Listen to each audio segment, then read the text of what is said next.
Good evening and welcome.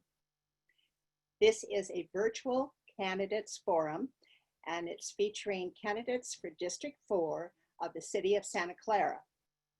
It is sponsored by League of Women Voters of San Jose, Santa Clara and the Green Belt Alliance. I'm Rosalyn Zisch and I'm your moderator for this evening.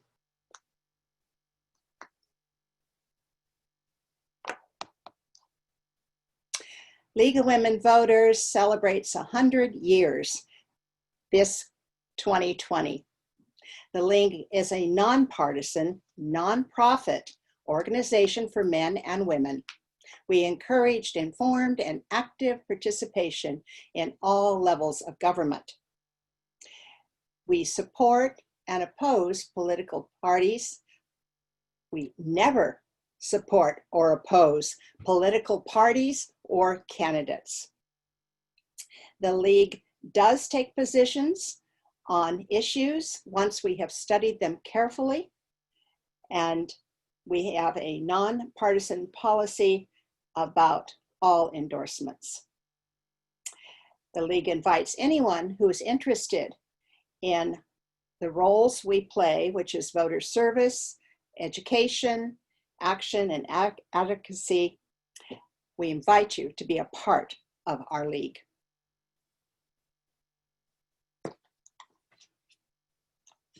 Tonight, we are going to have a forum, and our forum has a particular form to follow. There will be no opening statements. The candidates will respond to questions, and the questions have been given to us ahead of time by our audience. They were submitted and reviewed by League members and members of the Green Belt Alliance. I have the power to determine whether a question will be asked in any given forum. The written questions have been sorted by League members, and in order to make sure that nothing is duplicated and that some of them are broadened so they don't go to just one candidate. Due to time limitations, we will have an issue about maybe covering everything that was submitted. So we just want you to be aware of that. And now I'd like to introduce our candidates for District 4 of the City of Santa Clara. And they are Teresa O'Neill and Kevin Park. And our timekeeper this evening will be Mary Collins.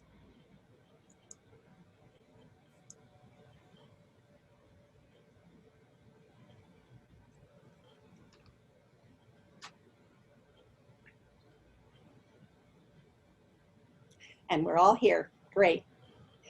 Ready to go. And we want to especially welcome our two candidates and who agreed to be a part of this evening's forum, and to tell you you'll have 1 minute to respond to each of the questions, and I'll try to alternate who goes first. And at the end, you will have your 90 seconds in order to give your final statement, and we hope that you will address something that we forgot to ask you that you want to make sure the voters know about. There is an opportunity for a rebuttal, and that's a 30-second piece. So if you'd like to rebut something that one of the other candidates said, just alert us and we'll give you those 30 seconds. If you don't use them during the forum, you may add them to your 90 seconds at the end. And I think we're ready to go with our first question. And we will start with Teresa. And so Ms. O'Neill, the question is, tell us a bit about yourself and why you decided to run for City Council. I am a native to Santa Clara County. I have lived here, except for a couple years in my infancy, all my life. I went to college at Stanford University after graduating from Santa Clara Public Schools, where my mother was a public school teacher. And you know, so I always had an interest in service. I was always very active in school. And when I came back to Santa Clara and started working for Hewlett Packard, they encouraged community participation, and it was something that I was interested in. So I started getting involved in various community activities with HP and on my own. And then I ultimately ran for school board and was elected, and then got involved with city government as a planning commissioner and then as a council member. I have come to the realization that my real passion more than anything else was to be community servant. Thank you. And Kevin? Hello, yes. My name is Kevin Park, and I moved to the area about 25 years ago. In fact, Santa Clara has been the single longest place I have lived. I got involved when neighbors told me that what was happening in our neighborhood, and I think that as most grassroots or organizations come in, I talked to a lot of people, one of them being Teresa O'Neill. And I think a lot of people forget that I supported Teresa in her first and second bids for city council, and she also encouraged me to get more involved. And now we're at a stage where I think that we could use a little bit more of turnover, meaning rather than go 3, 4 terms, it would be really nice if the people who had experience could mentor the new generation because they can't go on forever. And I would like to see a little bit more change. I realize that being in front of the podium is not as effective as being behind the podium. And in some cases, representation has to be legislated and pushed, not just left to um, residents to try as hard as they can and be ignored or not. Thank you. Thank you, Kevin. And the next question will go to you first. Please describe your district, District 4, include any unique opportunities or issues that you see in it. So District 4 is very interesting. I mean, not only is it the site of a lot of the most major, the densest residential projects, it also has a large portion of commercial El Camino and Homestead. And what people don't realize walking along El Camino is that the lot sizes, the parcels along El Camino are actually deeper than those on the east side of town. And those kinds of things should give us a little bit of opportunity, like we could put live music, it would be further away from the residents. But because we treat each of the parcels, each of the projects the same, we miss what makes the projects, each of the projects different. At the same time, we have Central Park, and we take Central Park for granted. We say that because we have Central Park, because we have Safeway, we can bring in a lot more people. But nobody realizes that even Central Park has started to get run down. I mean, I used to take Central Park for granted, but now that I have a daughter and I take my wife and my daughter to Central Park more often, you know, in strollers, in bikes, in scooters, I realize that we need to do a lot more to maintain the area. And we haven't done a very good job of doing this. Thank you. Thank you. And our next question is to please, excuse me, it's when the city budget is reduced, for example, during the pandemic, how would you decide what city expenditures to reduce? And this goes to Teresa first. Can I just have a point of order? Were we both going to answer the question about describe your district, or was that just for Kevin? Oh yeah, that was my question as well. Oh, I'm sorry. I didn't know if you were going to change the question. No, that was my mistake. I skipped down on my notes. So my mistake. And Teresa, please, your question was about your district, and which you are very familiar with. And we'd like you to tell us about what you think is unique or issues you might have. Thank you very much. I apologize to you too, Kevin. So my district is a lot of single family home neighborhoods. We do have some multifamily developments. One of the ones that I think Kevin's referring to is was the newest one and the largest one. It was on the former Kaiser site. And that's how I first got to know Kevin. You know, his neighborhood was very concerned about that project. And I, you know, so that was like the last major development. I agree. Central Park, I think, is the focus of District 4. It's where our library is, the community recreation center. We would like to see something done with the swim center. So it is really where we have our biggest celebrations. And we have a master plan that a lot of community people worked on. So I think the big challenge for District 4 going forward is going to be to implement a master plan and find the funding to return Central Park to being the jewel that it should be. Right. Thank you very much. And now, Teresa, I get to invite you to be the first responder to this question, which is a different question. When the city budget is reduced, for example, due to the pandemic, how would you decide what city's expenditures to reduce?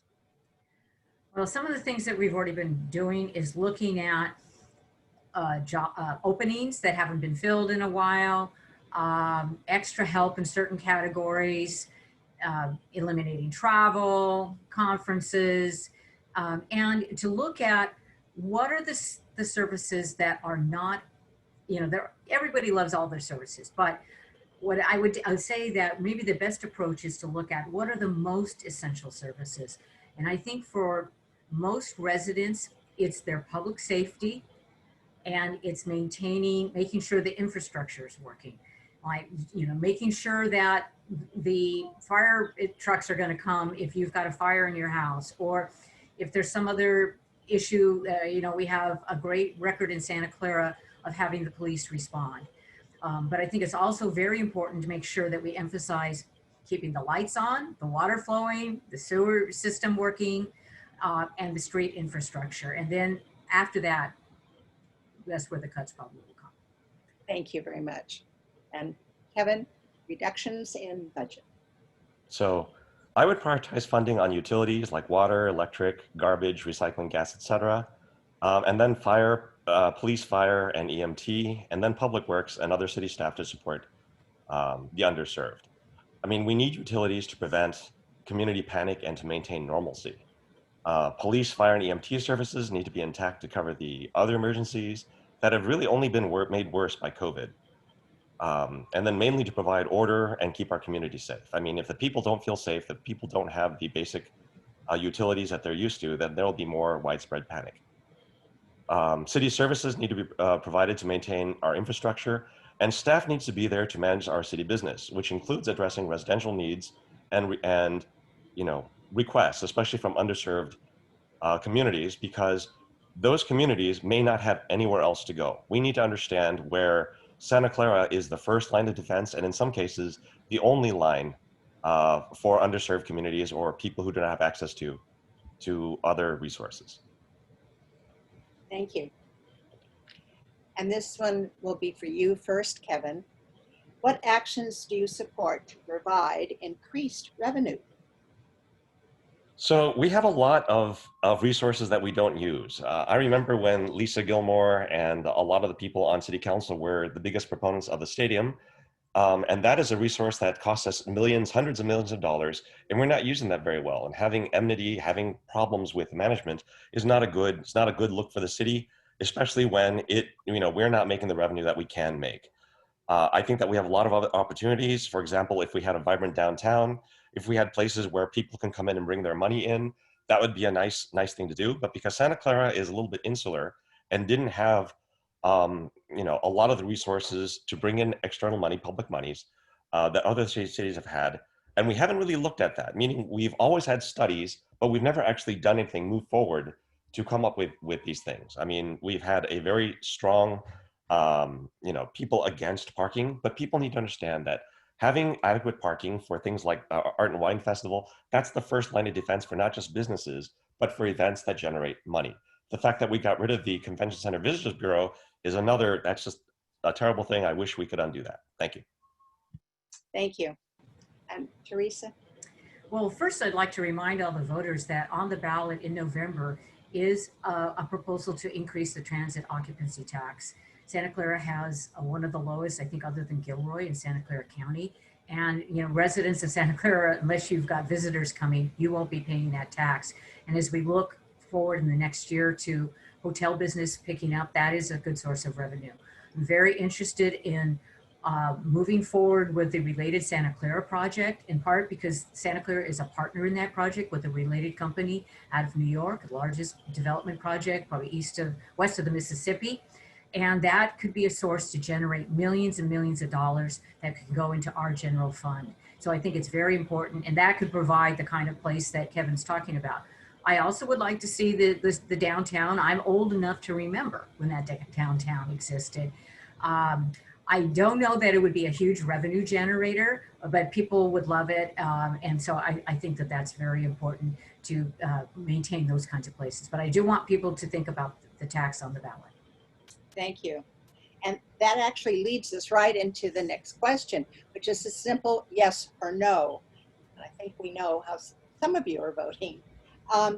Do you support Santa Clara's Measure E, which allows the City Council to increase the hotel tax? Kevin, yes or no? Is it Teresa first? Well, this is a yes or no, I see. and it's not a normal question, so. Well, understood. So in general, I don't support taxes, but I think taxes that support the city, I'll give a short answer, yes. Thank you. And Teresa, Yes. thank you very much. And yes, we have one other question like that, which is supposed to be a simple yes or no. However, if you really do want to speak to it, I'd be happy to allow you to have 30 seconds for it. So anyway, thank you.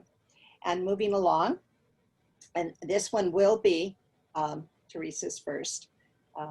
And please explain how you would improve the job to housing ratio in Santa Clara. We've been working on this for a number of years. I know housing is a very sensitive topic in Santa Clara. And I spent 5.5 years on the Planning Commission, so I know how sensitive that is. So what I'm looking at mostly, we've had some developments on El Camino. You know, I wanted to have our specific plan done before a lot of those projects happen, but you know, things don't always go the way you envision. But we are planning, we have specific plan areas in the Lawrence Station area, Tasman East, Freedom Circle, Patrick Henry, and we have a lot of housing that's going to be built there. And in some of the specific plans, there will also be, they'll be co-located with jobs. And there is planning going on to figure out how to best have those specific plans interact with transportation, retail, schools, parks, all the services. So I think for Santa Clara, those specific plans on the north side will be a lot of our solution. Thank you. And Kevin? So I believe the question was jobs and housing balance. And Santa Clara is seen as job heavy, which is we have 2.8, 2.5, depending on how you look at it, jobs per housing unit. But as we put in new housing units, we need to realize that if we don't put in retail or if we don't put in jobs that can support people living in those residential units, the new residential units that we put in, we actually generate more traffic and we increase the problem of joblessness in the area. When we talk about the specific plans, when we talk about the different areas, I would really like if we looked at the city as a whole, meaning instead of looking at projects parcel by parcel or special area by special area, I would like to also look at how the city holistically goes together, meaning where we can see two projects, instead of having a quilt work of projects, I would love if the projects work together to create resources, infrastructure for the existing neighborhoods, not just for the new neighborhoods, that the jobs that came in were located along with this housing to reduce traffic and to ensure that we have enough premium jobs to support the people that live here. Thank you. And Kevin, this will be yours. And it really feeds back into what both of you have been talking about. What will you do to create a broader range of housing options that are affordable to more people in Santa Clara? Okay. So the first thing is to actually stick to our guns and require and request more affordable housing. I mean, we need to also realize that affordable housing doesn't necessarily mean affordable to most of the people that are there, right? But I would like if our larger projects, for example, the Gateway Project and the Hunter Storm Project, even related, increase the number of housing that they had. But it seems like on one side, the city supports housing, but on the other side, doesn't want to ask more housing from developers. I also feel that as we look at these projects, we need to look at the types of people that are coming in and how we support the people who are already here. I think that by simply looking at the new housing and looking at housing units, we miss a lot of the people that need to work here versus the people that we're trying to attract, new people that we're trying to attract. We need to do both. We need to have a view on the people that we have to support the businesses that we currently have, in addition to people that come in to support other, other jobs that are created outside of Santa Clara. I would really like if Santa Clara could stand on its own and be a destination city with resources and retail to support everyone that comes. Thank you. Thank you. Thank you. Teresa? So affordable housing can be a very complicated topic because the financing is much more complicated than almost, I think, any other kind of development that I've encountered. But I think Santa Clara we're starting to make a little bit of headway, a little bit of a dent. We have a number of projects that are in the pipeline that are working in Santa Clara County. We're one of the biggest users of Measure A funds, which is the affordable housing bond. One of the things that I advocated for early on in my council career was to enter into what we call the boomerang agreement with the county, which was the Santa Clara had housing funds that were in the redevelopment agency that were dispersed. But we were able, by an agreement with the county, that they would send that money back to Santa Clara if we build affordable housing. So we have a permanent supportive housing complex going up on Corvin. That Lawrence Station plan will have senior affordable housing. There will be one of the largest developments in the state currently under construction in the Tasman East development that Irvine is paying. So it's a drop in the bucket. It's a beginning. Thank you. And Teresa, you're up next, and the next question is going to feed right into what you were sharing with us. Santa Clara is planning lots of new housing in the northern parts of the city, such as Tasman East and Fremont Circle and Patrick Henry Drive. How do you think the city can ensure that there is enough affordable housing in these new developments and that the necessity amenities will be available to the residents? This, I think, is part of what you use a specific plan process for, is to say, when you approve those plans, if the developers want the benefit of having a specific plan, which basically allows them to go forward much faster with their entitlements, it means they have to comply with what's there, whether it's the transportation requirements, and Santa Clara has been very good about negotiating transportation dollars from a lot of these developers. We've got a ways to go. It's certainly better than it was. That you have schools, that you have parks, that there is retail. And so, those plans ensure that you've got, Kevin's talking about having a holistic environment. When we look at that, that's what we are ensuring, that in order to get that benefit of the entitlement, you've got to meet the requirements of the plan. And so, like I said, with Tasman East, I'm extremely pleased, and with Lawrence Station, with the number of affordable units that we're bringing into those plans.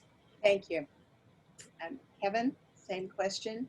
Okay, can I just ask you to repeat the question? I kind of understand it, but, Yeah, I got kind of lost in what Teresa was saying and what I was thinking.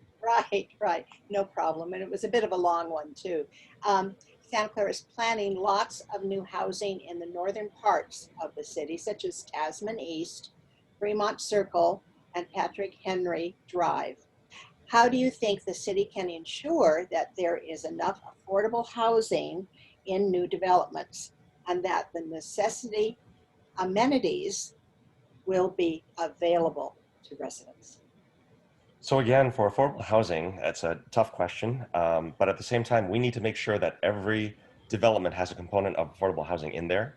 And if we can meaning affordable housing, that limit, if we can make it better, if we can do better than that, I would love if we would ask developers to do better than that. When it comes to resources, we have for too long said that we have existing resources that will support the developments that are coming in, but that's actually not true. And we need to start looking at new types of resources. For example, in the time of COVID, preschool and pre-K, those are resources that families, especially working families, don't have good resources to. And if we could have child care centers, just like we have senior centers, and we could have places where adults could learn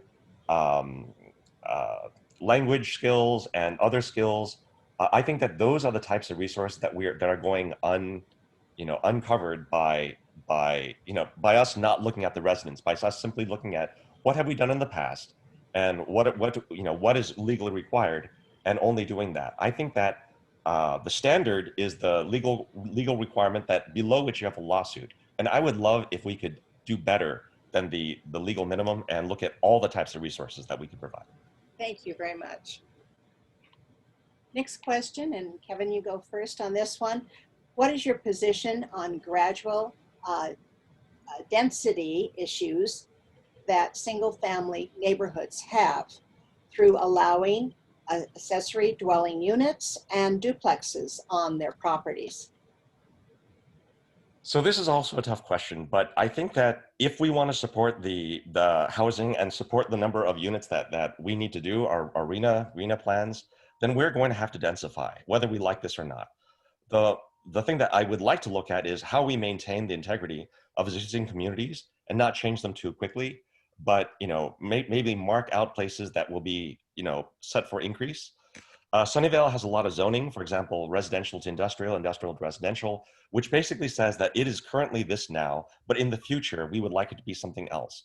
If we can make it known in the communities, we could have a larger plan, a city plan that looks at how we, the city plan for densifying, then I think it would be less of a shock for citizens, but 100%, I think that we're gonna have to do more units. The fact that we have accessory units, in the time of COVID, accessory units would have helped quite a bit, especially with mixed families and multi-generational families that have older, more susceptible people, along with children and people who have to work. And that would have been a benefit. Thank you. Thank you, Kevin. And Teresa? By right, people can now build ADUs, and I think that that's appropriate. And that's one way to allow people that maybe maybe an older person wants to have their family come live, or the older person moves into the unit, or some of those. I think that that's really great. I think there's a concept called the missing middle housing, which is kind of like garden court apartments, duplexes. I could see where maybe along some of the certain areas of our R1 residential areas that maybe would work. I'm not really in favor of doing a lot of densifying at this time in those R1 neighborhoods. I would rather see us look at the main corridors like Homestead, El Camino, those specific plans, and Lawrence and Homestead, where there's a good sized piece of property that maybe we could put a good size density project there. And as I said, in certain strip areas where maybe, like I said, what we call the missing middle, which would be some attractive, smaller scale, but slightly more dense garden apartments. Thank you. Thank you.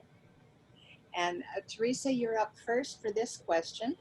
And what actions should Santa Clara take to deal with homelessness? This is another very tough issue. And one of the things that we're doing, included in our affordable housing plans, one of the projects that we're going to be developing is going to include a number of permanent supportive housing units. And we hope, there will be a priority for people from the Santa Clara area, where people can move into a very nice like studio apartment, and there will be some on-site services there to help people as they navigate if they've been on the street for a long time.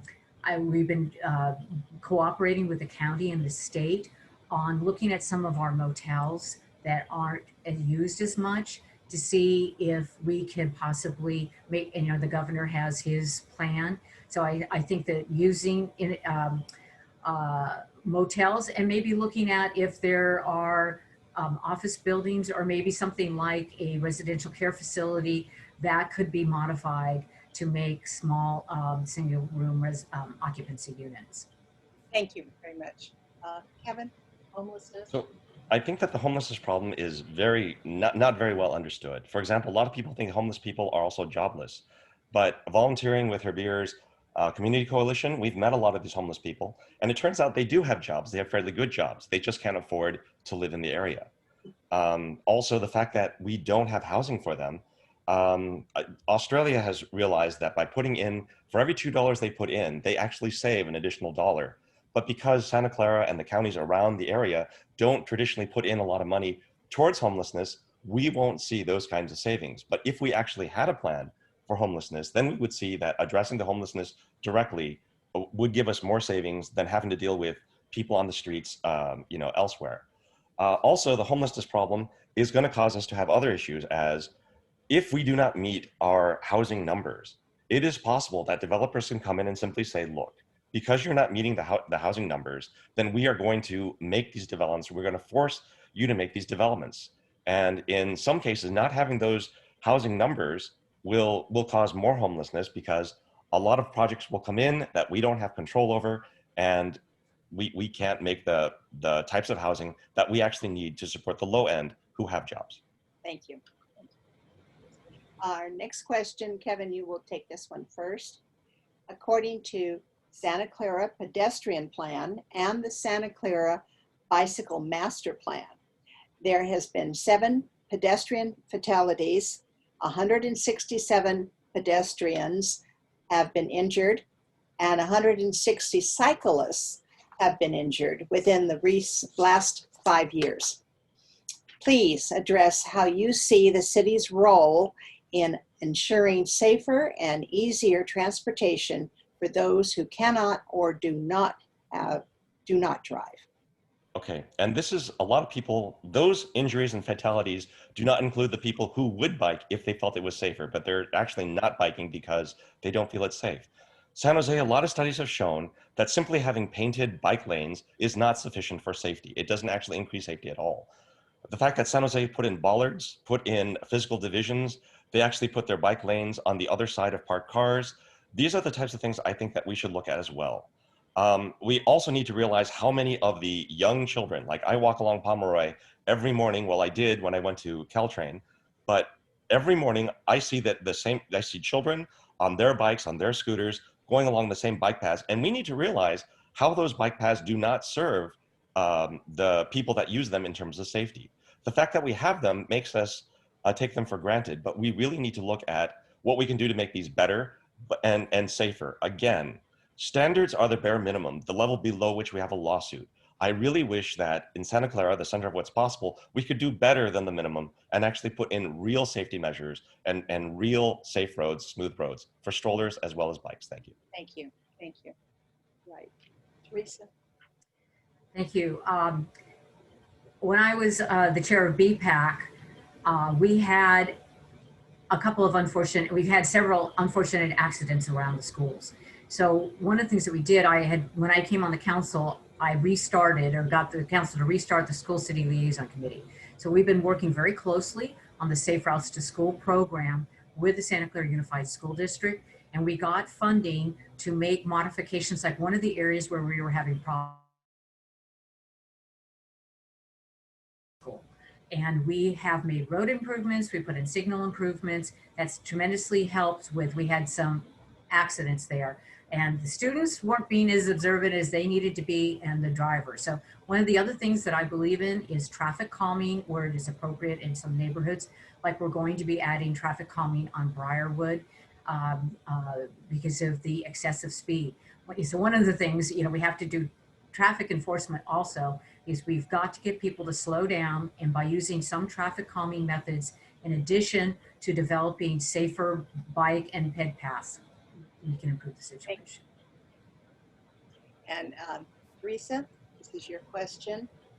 Where do you stand on the proposed Vision Zero plan, a data-based plan to eliminate traffic deaths and serious injuries?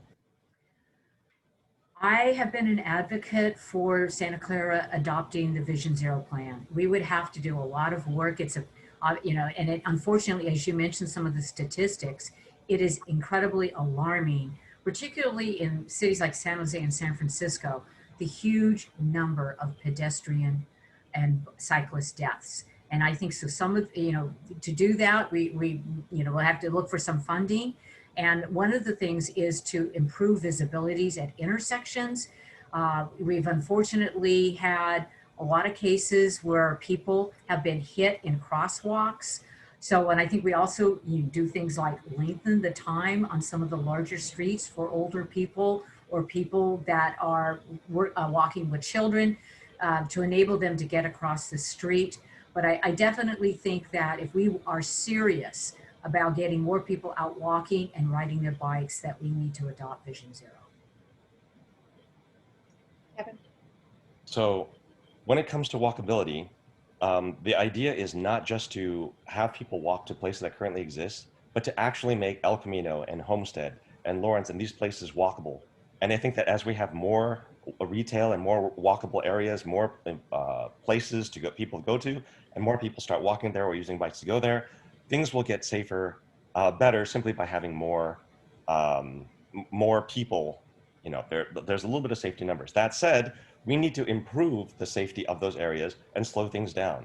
The fact that Santa Clara, for most people, is a drive-through city is something that we need to stop. I think that if we can make Santa Clara a destination city and make the places that are in Santa Clara places that people want to go to, I think that that would do a lot to alleviate some of the accidents along those ways as well. Teresa mentioned older people. I see time and time again that we say that the seniors are served by the existing infrastructure, the existing retail, but we need to realize that these people, when they walk across El Camino, that is not a short walk. And simply making the walking longer doesn't save them any time, effort to get across. We need to serve them better. Thank you. Thank you. Our next question is another one of those no or yes ones. And if you would like to speak to it, I can give you 30 seconds. This is, do you support Measure RR, which will provide 1/8 of a cent sales tax to support Caltran or train? And Teresa, yes or no? Yes. Kevin, yes or no? Yes. I mean, as a Caltrain user, I would really like that Caltrain got better, but at the same time, until we have more options, I think that not supporting Caltrain, it would be a mistake. At the same time, I don't want Measure RR to prevent us from looking at other alternatives or to make Caltrain better. But I mean, I look at the 40-year plan for Caltrain, and I really wish that we had that and we can do better than that. And Teresa, would you like to add a comment since I allowed a comment from Kevin? I know I'm a little hesitant about continuing to add sales taxes because they tend to be regressive and impact our lower income members of the community disproportionately. But in this case, Caltrain has a very excellent business plan that they have worked on with the community. They have, before COVID, had very strong fare box recovery.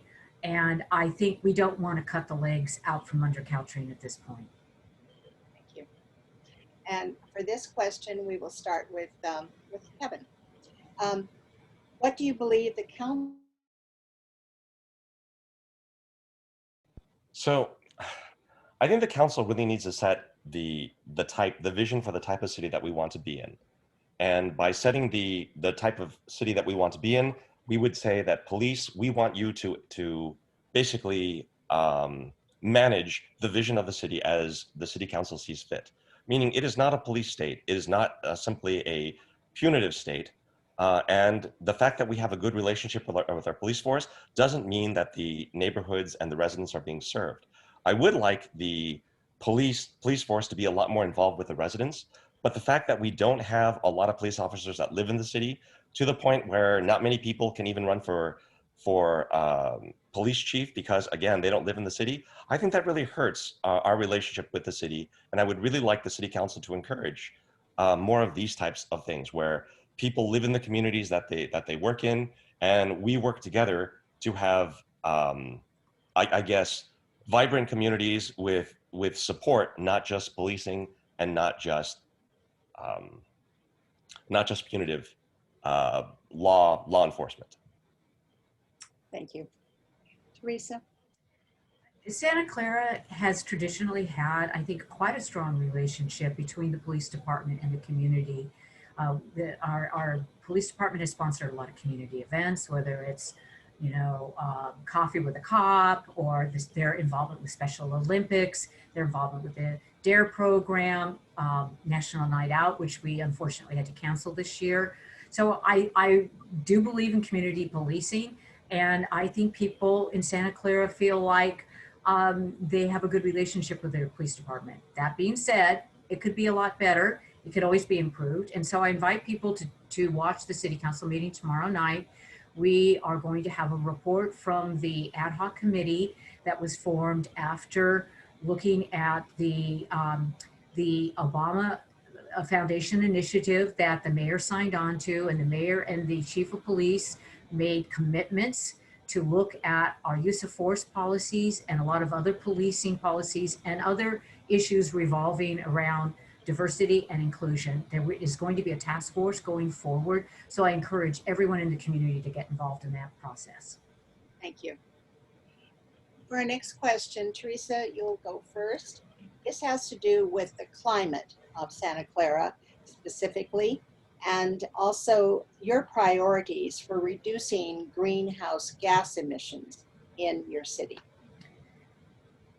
I think we're all living every day with the realities of climate change. It's not something that's 15 years down the road. It's here in our face right now. So Santa Clara, in the past, we've already done a lot of work with Silicon Valley Power. I represent the council with Silicon Valley Power's initiatives, and we've been cleaning up our electric generation tremendously, but we've got to do a lot more than that. And the next phase has got to be cleaning up transportation. The city's going to be coming out with programs to encourage purchase of electric vehicles. We're going to be building a lot more EV charging infrastructure. I want to see us have rebate programs. We're going to be having, like for e-bikes, a lot of alternative transportation methods. Even doing things like maybe providing new types of construction tools with a rebate for low-income, people in landscaping or construction to help them convert to using electric tools. And I think that we need to adopt REACH building codes. Thank you. Kevin? Oh, okay. So there's really no such thing as sustainable development, and there's really no such thing as sustainable energy use. Jevons law basically says that as you make a resource more available, people use it more often, and converting carbon to electric isn't a great way to save the climate. I think the only way to actually reduce our footprint is to reduce our uses, meaning instead of converting from carbon to electric, if we can get from carbon to nothing or carbon to mass transit, that would be even better. I think that as we look at the really large ways that we think we can make changes, it actually turns out that people making small changes, like reducing the amount of waste that they generate, and reducing the number of miles that they go, regardless of if it's electric or carbon, sharing more rides or not going places at all. If we had a better design for the city that looked at the number of trips that people had to make, if people could take one trip and get gas or get milk and bread and get coffee, meet their friends, go shopping, that would do more than just switching to electric. Thank you. And this one is for you first, Kevin. How should the city improve its transparency and provide better access to public process for its citizens? So I remember when I got involved, how the city used to have workshops and used to have meetings where they informed the people of what was happening, not necessarily what the legal requirements or ramifications were. And we haven't done that in a long time. In fact, I can't remember when we've done things like that. The fact that we had CVRA, the lawsuit where we asked for safe harbor, but we never had the discussion.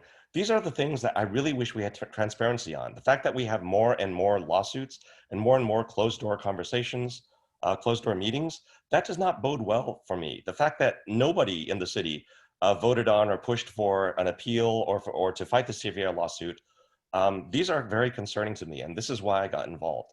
The fact that the city needs to be more open. If it could have workshops for huge developments and large projects, even before they went to city council, that would be nice too. But at the end, we tried to cram in all of these thoughts because we didn't prepare well to get that input in advance. Thank you. Teresa? I am a big supporter of transparency. Well, it was my idea to have a lobbyist ordinance, to have a calendaring ordinance. We have a lot, I like to see us do more improvements to our ethics ordinance. But, that being said, we do have a lot of public sessions. We have a lot of work. We've formed various task forces. We're trying to put more and more meetings on Zoom. The council pushed on staff, to get all of the commissions and the committees meeting again when there had been, except for the Planning Commission, a lull due to COVID.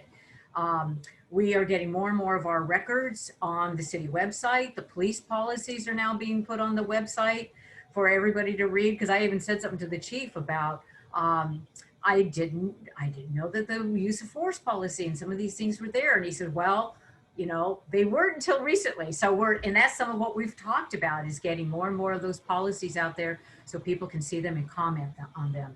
I'm very interested in different forms of what, can be called deliberative democracy, or even some restorative justice practices for people who have been unhappy with things that have gone on. I also believe in having, one of my goals for a couple of years is to, thank you. Thank you. You're welcome to finish your sentence. Well, I was going to say I'm advocating for the development of a community benefits policy and a defined community outreach policy having to do with any kind of proposed development or major change in the city. Thank you. And actually, this next question really feeds right into what both of you were saying. And Teresa, you'll go first this time. How do you plan to communicate with your district constituency and integrate citizen feedback into your proposals? So that's actually what you started to share. So please go ahead. So I have long had monthly meetings open to anybody in the city that wants to come. I think Kevin used to come to some of them. I will, people know how to reach me through the city. My calendar is pretty robust if you look at it. I will talk to lots of people. I talk to young people, I talk to old people. I got my own Zoom subscription now so that I can better facilitate having some of those meetings.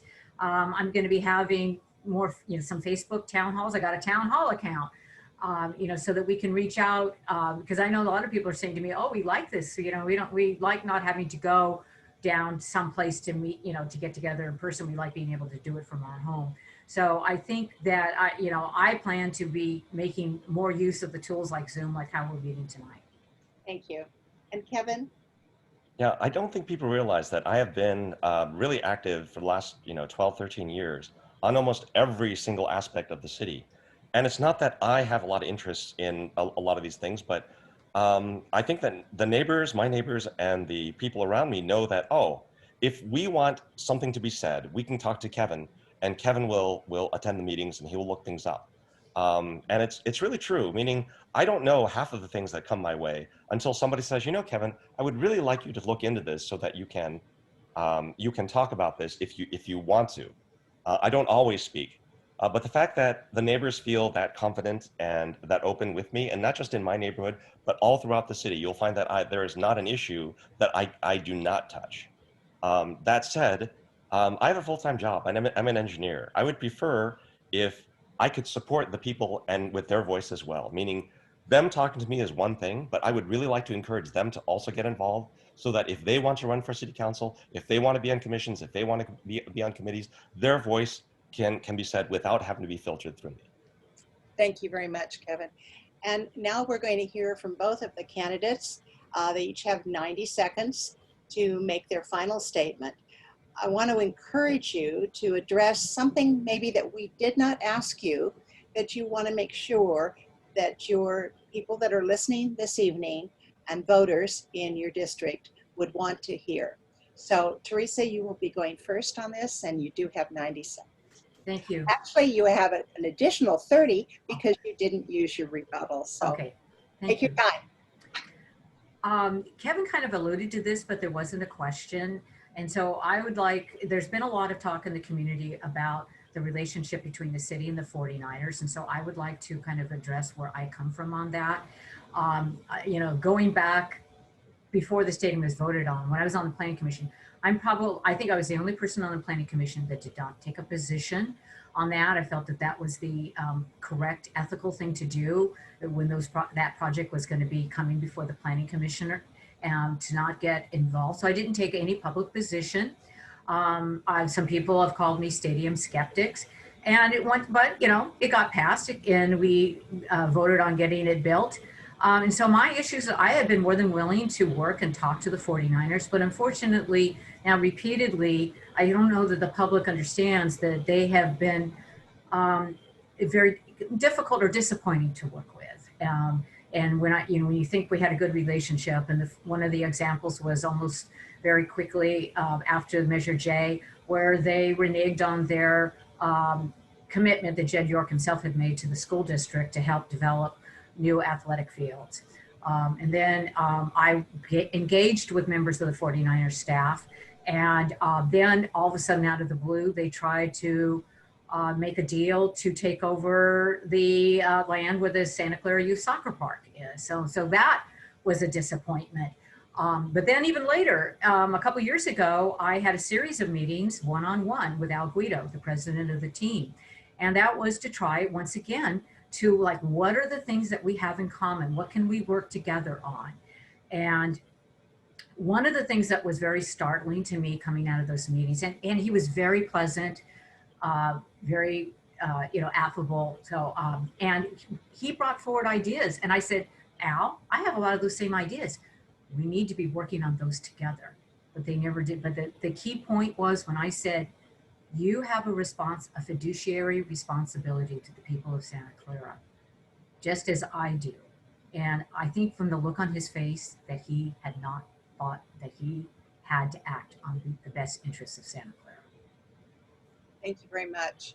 And Kevin, for you again, 90 seconds plus 30. Oh, thank you very much. So thank you very much for inviting us here. This was actually a lot of fun for me.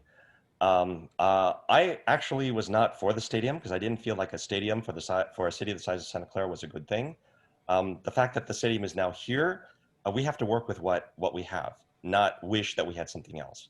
I went to Caltech. I went to Stanford as well.